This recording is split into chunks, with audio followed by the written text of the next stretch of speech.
À l'époque, quand on quittait le travail, on allait à l'autel pour remercier la Vierge de nous avoir gardés en vie.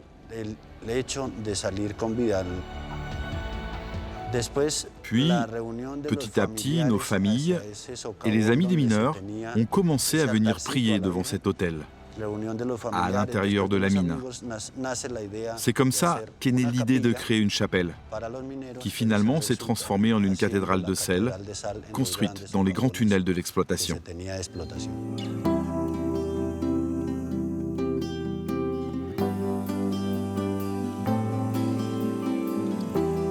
À moins de 50 km de Bogota se trouve le village de Zipaquirá.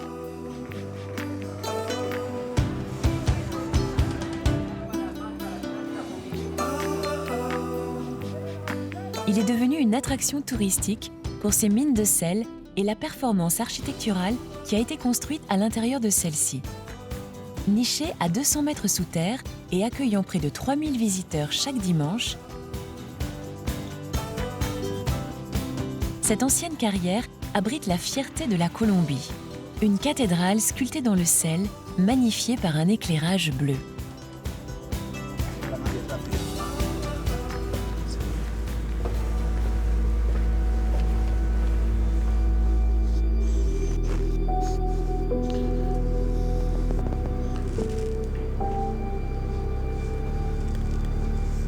Manuel Forero a 51 ans. Il a travaillé ici pendant 29 ans en tant que mineur. Aujourd'hui, il entretient la cathédrale.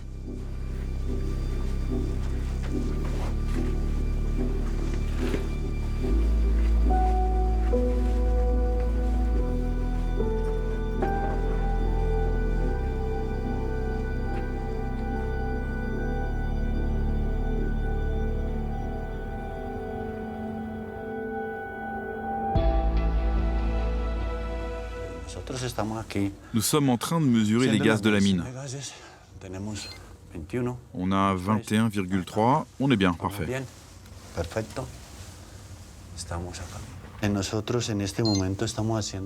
Nous sommes en train de faire quelques vérifications dans la mine. Nous avons un appareil qui mesure les gaz contenus dans l'air. Et nous devons nous assurer que l'air n'est pas contaminé par ces gaz. Nous vérifions aussi l'état des murs, l'état de la roche de la cathédrale de sel. Nous étudions son évolution.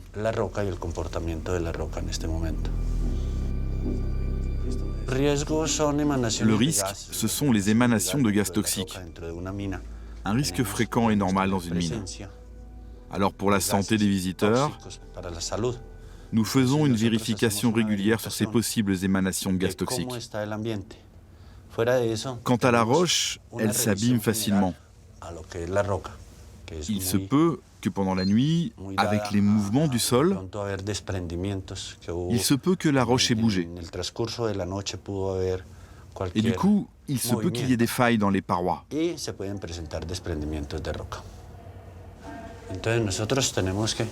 Tiens, là, regarde. Nous, on doit nettoyer la paroi, là. Hein, tu frottes un peu la roche. Tu vas arranger ces câbles électriques. Tu devrais pouvoir les faire passer par là. Ça, c'est ta partie. Tu t'en occupes. Fierté culturelle et environnementale du pays, la cathédrale est la figure de proue du patrimoine religieux. Elle est considérée comme l'attraction touristique numéro 1 du territoire.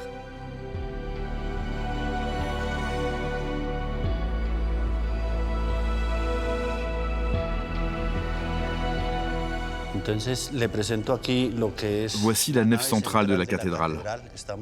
Nous sommes dans la partie haute de la nef, le chœur. De là, nous pouvons voir l'ange gardien et la totalité de la nef centrale de la cathédrale du sel. Cette nef centrale est longue de 80 mètres, d'ici jusqu'à la croix, sur une largeur de 10 mètres. Cette nef accueille des cérémonies religieuses.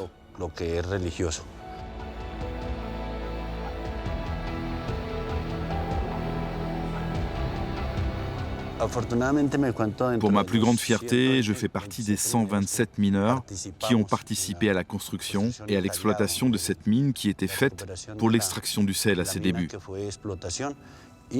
Ensuite, un nettoyage et une taille sur la roche ont été effectués pour créer ce qui est maintenant la majestueuse cathédrale de Zipaquirá.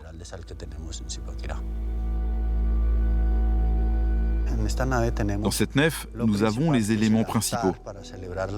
L'autel pour célébrer les messes, la croix, qui est la plus grande croix sculptée sous terre.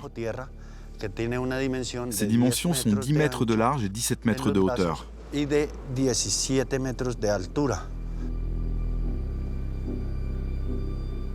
La croix est en bas-relief à 80 cm à l'intérieur de la roche. La croix a été construite de haut en bas.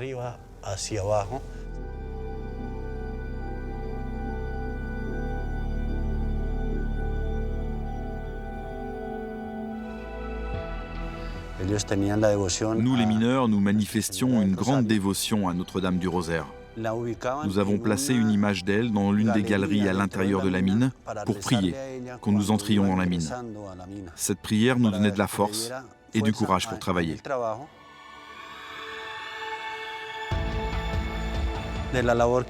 À l'époque, quand on quittait le travail, on allait à l'autel pour remercier la Vierge de nous avoir gardés en vie.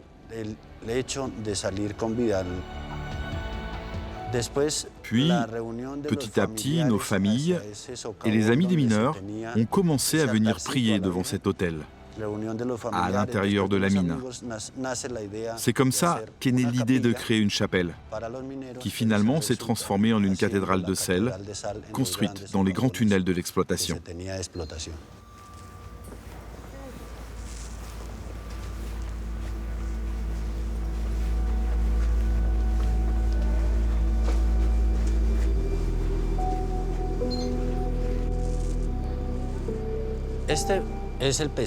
Ici, c'est la crèche.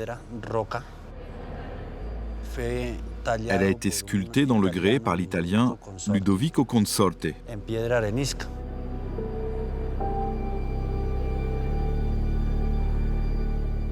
Comme on le voit, il y a 6 pièces, y compris l'ange. Le transfert de ces pièces a été extrêmement difficile, notamment à cause de leur poids.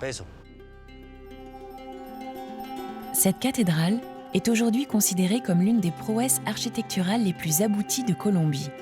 Et pourtant, le lieu n'a jamais obtenu le statut officiel de cathédrale pour l'Église catholique, car il ne détient pas d'évêque attitré. Je vais vous montrer un lieu très spécial, un très bel endroit. Un lieu spécial pour le recueillement spirituel à l'intérieur de la cathédrale.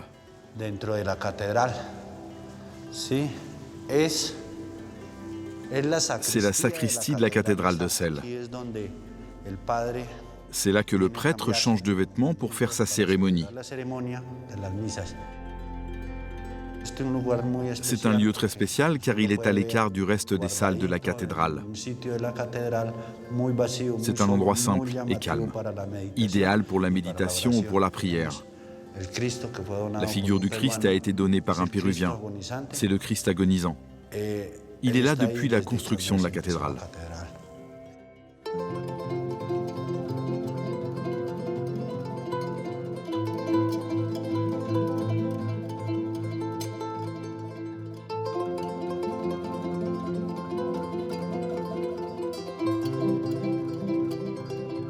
Très prisée des locaux, cette cathédrale unique au monde a été nommée première merveille de Colombie en 2007.